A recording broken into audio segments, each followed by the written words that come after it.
Hi, and thanks for hitting the snooze button. My name's Neil Headley. I was prepared to take a lifelong battle with insomnia and just chalk it up to having spent 40 years on morning television and radio, and that just being part of the job with a 3 a.m. alarm. Well, I dug a little bit deeper and found out I had a heck of a lot more to learn. So what we're going to do in this series is we're going to fix your sleep by trying to figure out why mine is so horribly broken, and then maybe we stumble upon some answers together. We talk to scientists and sleep researchers and high achievers who have sleep challenges built into their day-to-day experience. Maybe a high-pressure day where they had to figure out how to fall asleep the night before.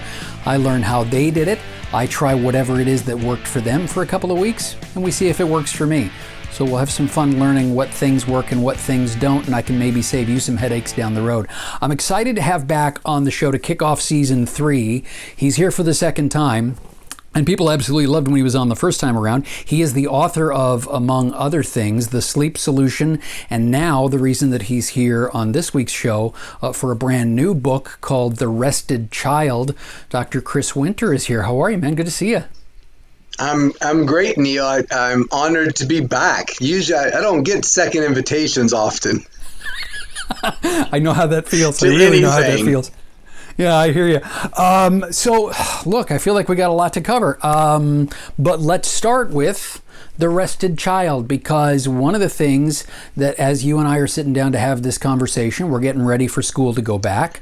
We're hearing a lot of conversations about, you know, whether or not our kids are going to be masked up when they go back to school, and all these things that by the time people get around to watching this episode will have already been resolved, I assume. But one of the things that is going to linger on is the question of all of the COVID stuff and everything that's been going on for the last couple of years now on our kids' mental health. And I have a very strong suspicion that having a good sleep regimen can go a long way toward helping to resolve some of that stuff. Am I close? Oh, I think you're right on the money, and you know, the release of this book sort of coinciding with a lot of children going back into a brick and mortar school and being on that schedule for the first time in almost 2 years is, you know, just a coincidence. I mean, that was not sort of part of the plan when I sat down to write this book, but man, you could not have encapsulated the problems that these children are going back to any better. I mean, it really is this idea that, you know, we're sort of all emerging from this horrible pandemic, and there's a lot of optimism and positive feeling. But for a lot of kids, they're going back to a situation that's incredibly difficult, getting up early, being on that schedule. And hopefully this book can really help, you know, parents and educators and doctors kind of figure out a way forward during this difficult time. What's your take on, if I was going to, do the equivalent of skipping ahead and reading the last page of the book, what is the thing that parents, I'm going to word this delicately, get wrong the most often as far as their kids' sleep is concerned? I'm not sure parents get things wrong. They never showed up to take the test. Do you know what I mean? Like, it's one thing to show up and take the test and just not know how to work the problem. It's another thing completely to not be aware that you were supposed to show up for the test and then get a 0 on it. And I think that that's kind of where we might be when it comes to parents and sleep, that we focus so much attention on what to do with this little baby in a onesie that snaps in the crotch. You don't really understand the diaper, and the breastfeeding thing is a big mystery, and you're just terrified about trying to get it to sleep through the night so you can go forward and continue to enjoy your own life. And I think once parents get past that hurdle, it's sort of like, well, that kid's good until menopause, like in terms of sleep. And I think nothing could be further from the truth. It's just that we don't know what we're looking for when it comes to how sleep disturbances manifest in children, you know, from that time they're born until they head off to college or hit those college years. And really this book was meant to be an exploration of, before you diagnose your kid with depression, ADHD, a learning disability, anxiety, whatever, consider a sleep problem, especially if there are sleep manifestations in terms of what's going on, and prepare yourself to be an advocate for your child in terms of fighting to get that diagnosis made with the school or a physician that you're dealing with, because they may not know a lot more than you do. Where do you come down on sleep crutches as it relates to kids? Because I remember a conversation that we had on this show with Dr. Linnell Schneeberg from Connecticut Children's Medical Center. She's an associate professor at Yale. And we had this conversation about, some, I don't want to say mistakes that I was making with what at the time was my 1.5-year-old. She's now 3. She just turned 3. That one extra teddy bear, that one extra story, that one extra sip of water, that then all of a sudden become these things that they can't get to sleep without, right? Yep. And it's not just little kids. It can be older kids as well, too. I mean, I just kind of had a discussion with one of my children about, Dad, I need my phone to listen to an episode of Friends so I can fall asleep. Well, no, you don't. And, right. and so I think it really starts with education early on with your kids about, you're a human, I'm fairly certain. And if you're a human, you're going to sleep. There's not a lot you can do about that. And that really touches on the idea of the establishment of a sleep identity, which we all do. And we all have all kinds of identities, the athletic identity, the academic identity, and sleep identity is one of them. And so it's very important for individuals to sort of differentiate a crutch versus maybe an enhancement. Oh, I can sleep without the noise machine. I just like it. But if you took it away from me, it's not that big of a deal. That's sort of the mentality we want people to be in, and not, what was it somebody just told me? I just had a patient say to me something on the order of, I can't sleep. I'm sorry, I'm blanking on what it was. But I said to her, and this is a 38-year-old woman, do you really think that if I took that thing away from you, it was a night light that was turned red and blue at different times, whatever. I said, do you really think if I took that away from you, you would just go, sort of wander the earth for the rest of your existence, unable to sleep? And she laughed and said, no. I said, well, why do you use that language? So that's where we want to be as parents, that we want to create a comfortable bedroom that's dark. If they want a glass of water, knock yourself out, night light, okay, whatever. But we want to be very careful that we are always giving the message to our children, to our teens, to whatever age, that your sleep transcends all of these things, and that none of these things are necessary for sleep. And if you're kind of reinforcing that message, you're creating an optimism and a confidence that will absolutely pay itself forward as you get older. Those crutches can really backfire as you get a little older, because at some point the blanket has to go away. I lie down with my children every night to help them sleep. Oh, really? You feel good about that decision that you've made now, that every night you sit there for an hour while your kid falls asleep?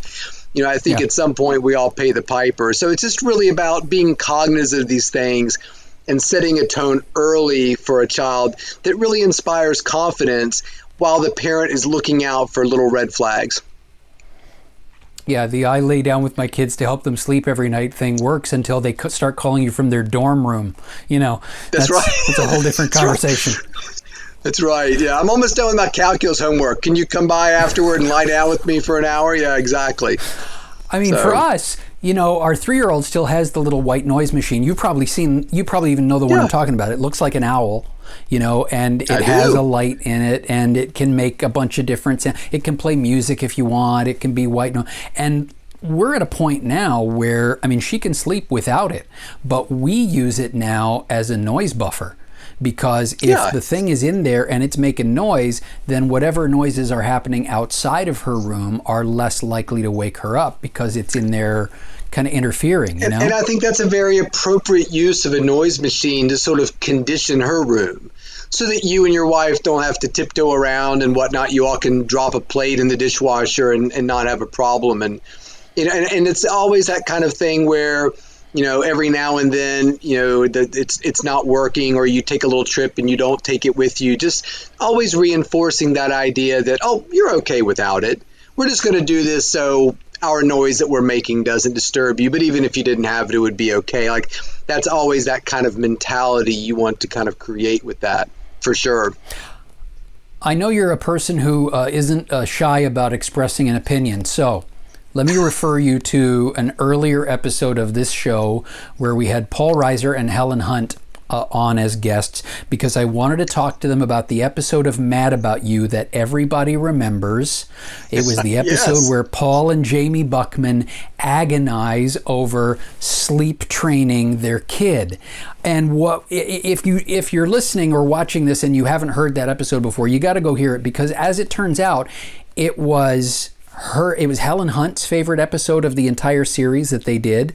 It was Paul Reiser's favorite episode of the whole series, for a whole bunch of different reasons. Part of it, they did the entire show in one take, one camera shot, no stops, no edits, no breaks, no nothing. Her father directed it, which is one of the reasons that she loves it as well so much. But all of these different things. And one of the other things that they both loved about that episode was that it is universal for every parent. Every parent has had that moment where and there's no middle ground either. When you ask parents, they are firmly in one camp or the other. It's either let your kid cry it out, or you're a terrible parent if you let your kid cry it out. Is there a right or a wrong, or is it like so many other sleep-related things where there's not one correct answer? I found when I wrote this book, there were times where I felt I was crossing over from a sleep specialist, somebody who studied sleep for decades, into sort of a parent. And I think this is one of those places where you can get into that. Listen, I think that if you had a child that every time you checked out of the grocery store grabbed a whole bunch of candy off the shelf that's cleverly set at their level, where all the candy's down there at, if you're 3 feet or less in height, all the Reese's cups and gum is all lined up there like some sort. If your kid grabbed a whole bunch of it and threw it in the cart, my guess is the average parent would say, oh, no, honey, we're not buying all this candy, and put it back. Right.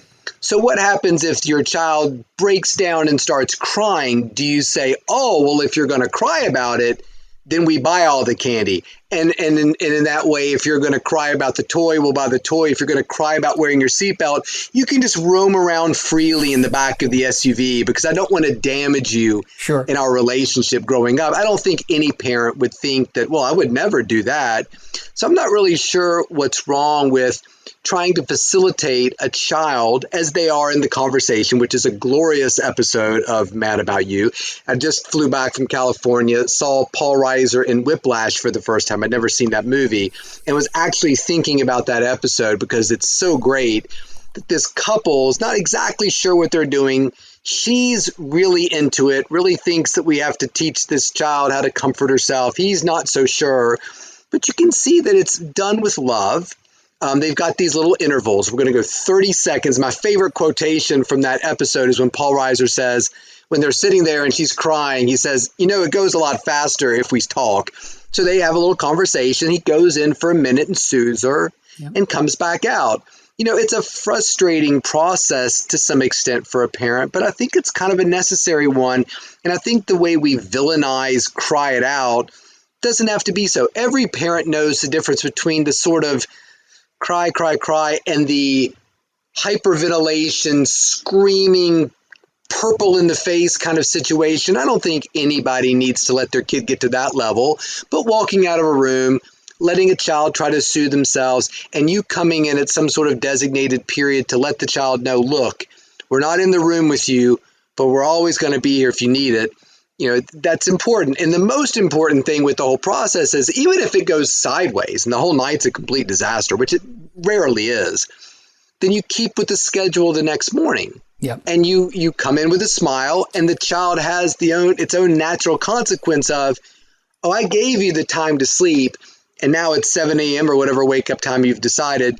We're moving forward with our day, and now your job becomes prevent the child from falling asleep in the car, in the grocery store, in the jog stroller, and they'll get the the message very quickly. But the idea that we can't intervene in that does not make a lot of sense to me. Oh, so many more roads I want to go down with you on this thing. So let me give you this one first. Let me see. And again, I'm fascinated with just your opinion on some things that have become part of, the parental sleep lexicon. SNOO. Yeah. Yeah, it's lore, isn't it? It's really its own sort of mythology, and yeah, I love it. Go ahead. I don't want to interrupt you. All right, where are you on the SNOO? I'm sorry? The SNOO. Have you seen this thing? They call it a smart sleeper. It's SNOO. So what it has is it's a bassinet looking thing, and it has motion detectors and microphones all over it. And the idea is, and it has 5 different levels of action.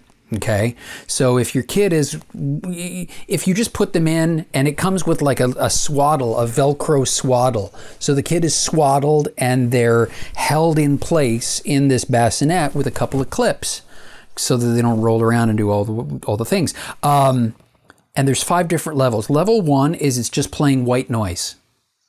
Level 2 is if the kid is stirring a little bit, moving around, whimpering, whatever, it starts to very gently rock a little bit, and the white noise gets a little bit louder.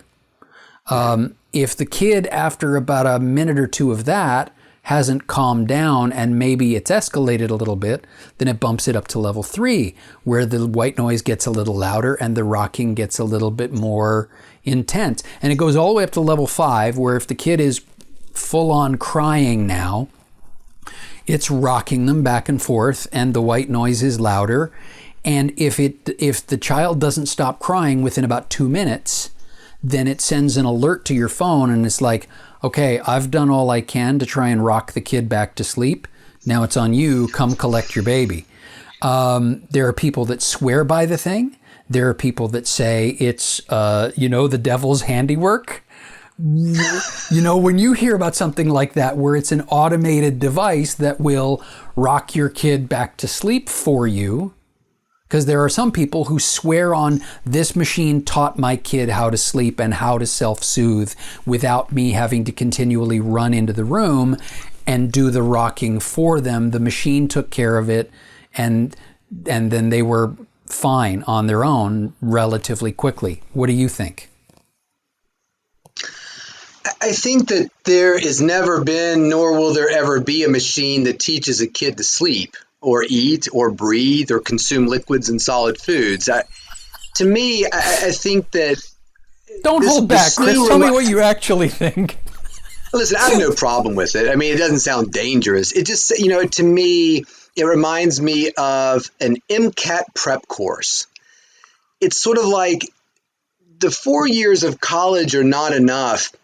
Do you think it's really worth risking you taking the MCAT because you really want to go to medical school? You might want to take our $3,700 prep course. It's that fear-based mentality of, I would never even dawn on me to buy that for a child, because they can sleep. They may need a little help here or there.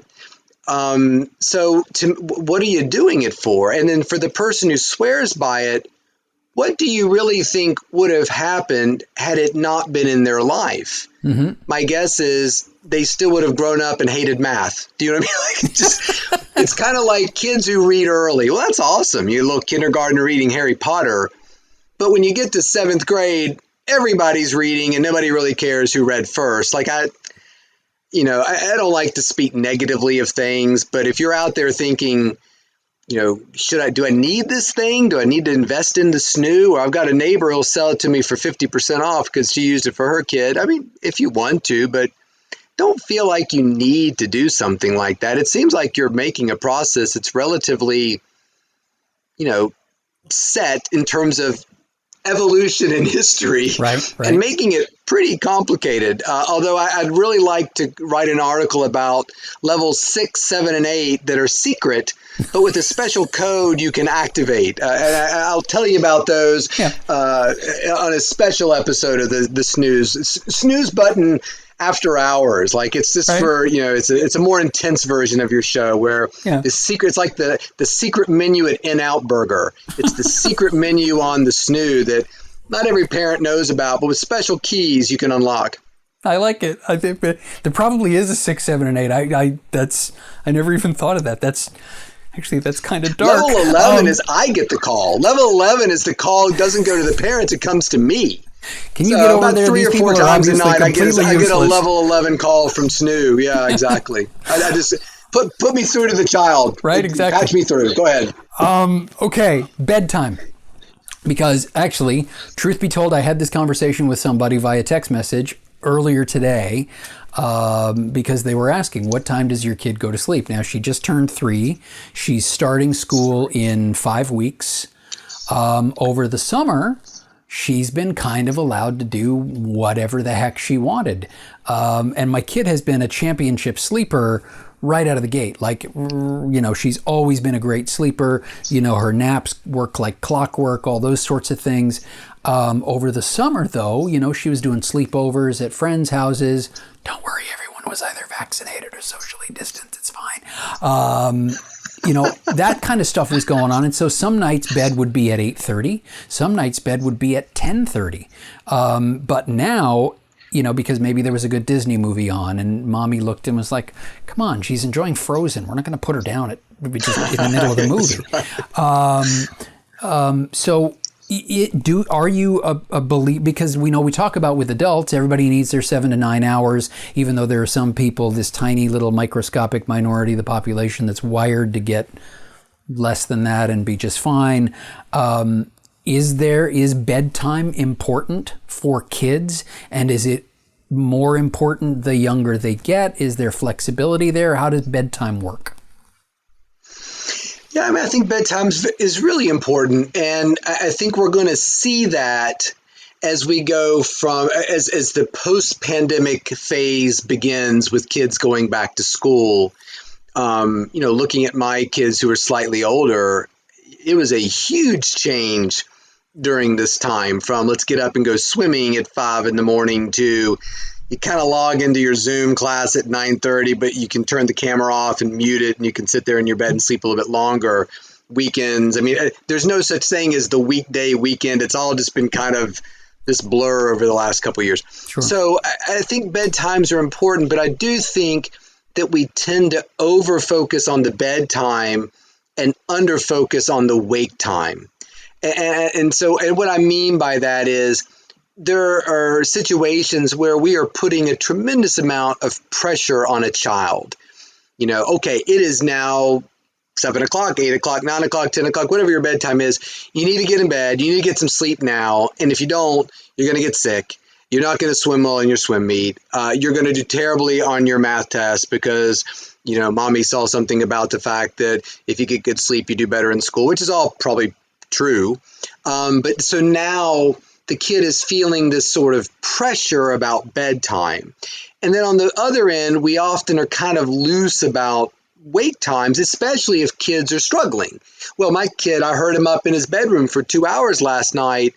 So I just let him sleep an extra couple hours and I'll just take him to school late because he has study all first period and gym second period. I'm not sure you're doing your kid any favors there. Sure. So I'm not against making things a little bit more lax during the summer. But I think as you start to move towards the school year, what you really want to do is start to move the wake up time closer to whatever time your child is going to have to be awake for school. And then really try to take the pressure off the bedtime. And when my kids were little, I essentially told them, you can go to bed whenever you want to. Now, you need to be in your room at this certain time. I don't want you coming out unless you see somebody you don't recognize or smell smoke. So don't mess with your brother and sister. Don't mess with mommy and daddy. But in terms of if you want to read a book, you want to draw a picture, play with your dolls or your Matchbox cars, look at some baseball cards, you do all that stuff. I don't really care as long as it doesn't involve a screen. Right. And you decide when you want to climb into your bed and turn the light out. We're going to be hands off about it. What I don't tell my kids when I give that little conversation when they're little is I'm going to wake you up at the same time every day. I'm going to do it with a smile. There's nothing punitive or punishment feeling about it. Hey, it's 8 o'clock. Time to get up. Oh, I didn't sleep really well. That's too bad, but it's no big deal. Sometimes that happens. Let's talk about it over breakfast. So that's where you want to put your emphasis, because once you do that, the bedtime will take care of itself. That's usually not an issue, really, if you really structure things the right way. So bedtimes are important, but I always tell people that bedtime's not when you go to bed. It's kind of the earliest you're allowed to try. Right. That's maybe a better definition of a bedtime. So if your daughter is like, oh, I'm so wound up about this thing, I can't sleep, then give her a good activity to do in bed. Or why don't you look over your spelling words? Or she's 3, probably not doing that quite yet, but maybe. Why don't you look at this book? Why don't you draw mommy a picture about your favorite thing that happened today? So they feel like it's okay to not fall asleep at this arbitrary time every night. And by doing that, you will cost me a patient visit 3 decades from now from a young woman who came from Canada who said, I've been a bad sleeper ever since I was 3 years old. Right. Yeah, because my parents gave me orthosomnia. That's right. And the sad thing is the parents are doing it out of care for the child. Yeah. I don't want you to do poorly. I want you to get your rest. And these are all good things to have, but we just want to do it in a little bit of a way that doesn't put that kind of Olympic performance pressure on a kid. Okay, speaking of performance pressure and all those things, we've talked about The Rested Child, the new book, and this idea that there are so many things that are misdiagnosed, which if you really track it down, a lot of those things can be rectified by fixing a kid's sleep. And I love the whole premise of that. And like I can't recommend strongly enough that people need to pick this book up. However, one of the other conversations that's happening, and this is the last time I will invite you to dip your toe into controversial water in this conversation, but it is something of a controversy for some reason in places. 3 words: school start times. Yeah, and I devoted kind of a whole chapter to that. And so I always hate saying this, and I don't know a better way to say it, so maybe one of your viewers can tweet me, but one of the non-negative things that have come out of COVID has been the idea that school start time. So to sum that up, basically the hypothesis is let kids go to school later, they will sleep longer, and you will align the average child's sleep more in keeping with their chronotype, or most kids tend to be a little bit more night oriented. So by letting them sleep in, they'll sleep longer, and you'll kind of synchronize them to their chronotype a little bit better. So that's the hypothesis. The counter argument is no, they won't. If you delay their wake up time and delay the school start time, they'll just stay up later. And then there's a lot of sort of ancillary arguments. Well, what about school busing? What about sports after school? Mom and dad have to get to work when we used to go to work. And now they've got to wait around because the bus isn't coming until some later time. And that's going to throw off childcare. So I get all that. And there's some validity to those things. But the main point has always been, let them sleep in, they'll just stay up later. So one of the interesting things about COVID is studies are coming out, bigger population studies versus these, small town in China studies, which there are a couple, that have basically said, no. When you delay start times, allow schools to start later as they have in this virtual world, kids absolutely utilize that time to sleep, and they have better psychological outcomes, and they perform better on tests. So we've kind of accidentally done this big experiment that I think as time passes is going to end this counter argument of school start times being, it's unnecessary to do this. So, and when you look at your own kids, if you look at when the average kid your daughter's age or my kid's age academically peak, it's like 3 to 4 o'clock in the afternoon. Yeah. And that's after my kid's school ends. So this idea that they'll just stay up later, I mean, I've seen it in my own kids. They don't stay up later. They actually utilize the time to get more sleep. We've got the Olympics going on right now. My son, he's not even in school. He just went to bed. And he's definitely slept more and grew more. And this is my other little thought that I'll throw out there. that when we look back in 5 years or so at this time, we're going to see that children had these unusual surges in their physical growth because of that extra sleep and because of the way that sleep relates to growth hormone and deep sleep. And I think that there's pediatricians everywhere will look at those little growth charts and say, wow, growth tended to surge during this time because, yeah, kids were sleeping more. Interesting that you mentioned the Olympics. And yeah, if you're watching this, Chris and I are having this conversation in the middle of the Olympic Games. And actually it's, I think, about 12 hours now since Simone Biles pulled out of the team section of the gymnastics competition. And I'm going to get you to put your I work with a lot of high performance athletes hat on for a second, because in the press conference this morning, one of the things that really caught my attention, and it may have jumped out for you the way it did for me, was she knew something was really wrong when she couldn't nap. And I went, whoa. And so to her, one of the deciding factors of pulling out of the Olympics was her ability to nap and how she thought that was going to throw her off. What do you think of that? First of all, I think Simone Biles is a phenomenon. I think she is a tremendous athlete. And this one competition to me is meaningless. Now, I'm saying that as a 48-year-old man who looks at all kinds of things, and it's hard to gain perspective of these things. So I just give her my ultimate support and fanboy wishes. As somebody who's worked with a lot of high performance athletes, and I will admit I've not worked with as many women as men, and there's a lot of reasons for that. Even though I like working with women better because they do what I tell them to do a lot more than the men do. They're much more open and easy to work with. It's often a money situation. Sure. The WNBA has a certain amount of money the NBA does that they don't have to worry about. So putting that aside, when I've had the opportunity and the privilege to work with female athletes, I find them to be remarkably open about the things that they deal with. And professional athletes have routines. Their lives are built on routines. Even a lot of the, I don't want to have a COVID vaccine, even though after the Olympics, I will get one. And I know that it's putting my ability to compete in jeopardy. They're so routine driven that it often really makes sense. They don't want anything to disrupt the way. And if you look at a baseball player, they come in, they get their treatments, they go to the cage, they nap, it's really important. So for somebody to not be able to nap probably indicates a lot of things going on in their head, not to mention the fact that we've got to remember that Simone Biles lives and works out in the United States and now has traveled halfway around the world. Her body understands that probably more than she does.